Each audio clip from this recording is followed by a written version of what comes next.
احنا من الكلام على مدرسه الكوره مع كابتن سمير مرعي هنرجع تاني الموضوع بقى حلتنا الاساسي والدوري العام ما بين رفض الالتراس ومطالب الرياضيين. ومن اشهر يعني هيكون معانا تليفون من احد نجوم نادي الزمالك ومقرر لجنه الكوره في نادي الزمالك ومن غير مبالغه لرمز من رموز الكوره المصريه، كابتن محمود ابو رجاله. مساء الخير يا كابتن. مساء النور عليك وعلى ضيوفك. ازاي حضرتك؟ اخبار حضرتك ايه؟ الحمد لله في نعمه. الحمد لله الحمد لله. كابتن محمود لو حبيت اتكلم مع حضرتك على طول عشان اكسب وقت مع حضرتك، وقفه الرياضيين في 100 عقبه وكانت قدام وزاره الرياضه، وايه مدى تاثر الزمالك بتوقف الدوري عامه سواء خسائر فنيه او ماديه؟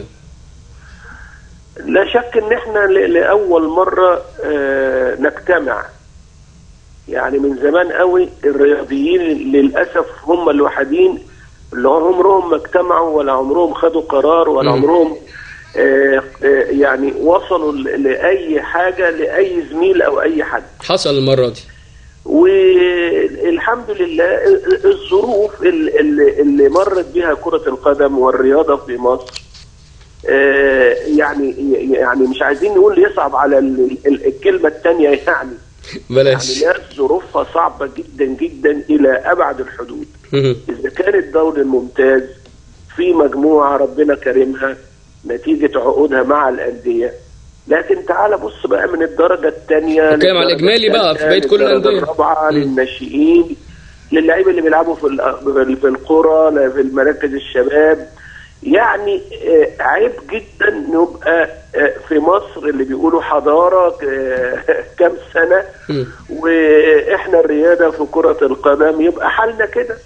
وبعدين فجاه احنا اجتمعنا وقلنا الاجتماع ما هوش ضد حد، احنا مع نفسينا بنوصل رساله لوزير الشباب ورئيس الوزراء ورئيس الجمهوريه. انت بتقعد مع الناس كلها يا سياده الرئيس، يا ريت تعمل لنا يوم نقعد معاك عشان نحكي لك برضه همنا. لكن لغه التحدي اللي حصلت من اخواتنا بتوع الاطرس وجم تاني يوم واكدوا ان مفيش دوري، لا احنا اتعصبنا ولا شتمنا حد ولا جبنا سيره حد، لان ساعات كده بتلاقي في وسط دولت ناس كتيره قرايبك وناس كتيره اخواتك، ما هم اهلنا اساسا في كل الاحوال يعني من احفادك. لكن معنى ان هم يردوا علينا هم بيوصلوا رساله، يعني انتوا ولا حاجه. يعني انتوا في المجتمع ده ولا حاجه، واحنا غصب عنكم هنوقف الدوري، واحنا غصب عنكم مش هنمشي الدوري وي وي وي.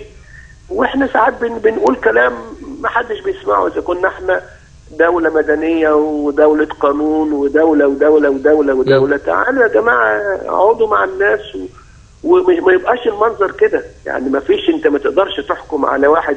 النهارده سياده الرئيس في عيد اكتوبر افرج عن 500 وحد، يعني 500 وشيء، منهم ناس اعدام ومنهم ناس مؤبد ومنهم ناس مش عارف يعني شوف دول بالهم قد ايه. طب انت هتعمل قصاص، القصاص موجود في المحكمه، موجود في المحكمه. في ناس ماتت مش في بورسعيد بس، الثوره المصريه فيها ناس كتيره شهداء وفي ضحايا كتير، وحتى الان الامور ماشيه، الامور ماشيه. عيب لما يكون في ليبيا كوره واليمن كوره وتونس كوره ومصر متوقفه فيها والسودان كوره واحنا مش عارفين نأمن مباراه. طيب كابتن محمود، احنا معانا في الاستوديو كابتن سمير مرعي مدير مدرسه الكوره في اسماعيل. في مداخله كابتن محمود معايا بيشرفني في الاستوديو كابتن سمير مرعي مدير مدرسه الكوره في الاسماعيلي، عايز يكلم حضرتك. مساء الفل يا مرعي. كابتن ازي حضرتك؟ الساعه 12. ربنا يطول لنا في عمرك. انا بشكر حضرتك، حضرتك. انت دلوقتي كده تقول للعيبه ناموا بدري وانت تبقى سهران.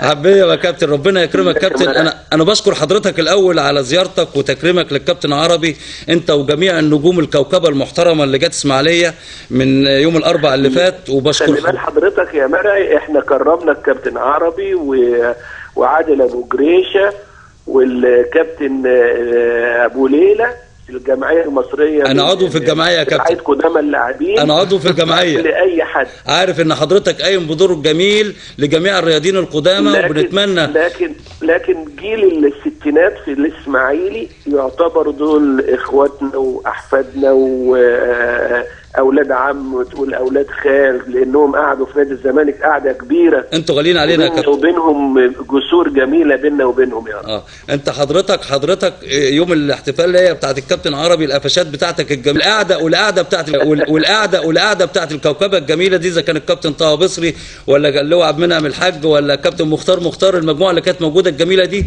وكابتن مصطفى رياض، كان شكل القعده كانت جميل، واسماعيل بيه والمحمود بيه، بامانه ربنا نتمنى طبعا اسماعيل بيه ومحمود بيه يعني كانوا بسم الله ما شاء الله، يعني اولاد المعلم الله يرحمه عثمان، دول ناس محترمين الى ابعد الحدود، واستقبلونا استقبال الابطال. واحنا طبعا اقل واجب، اقل شيء يا كابتن ان احنا كرياضيين نجتمع باستمرار على خير.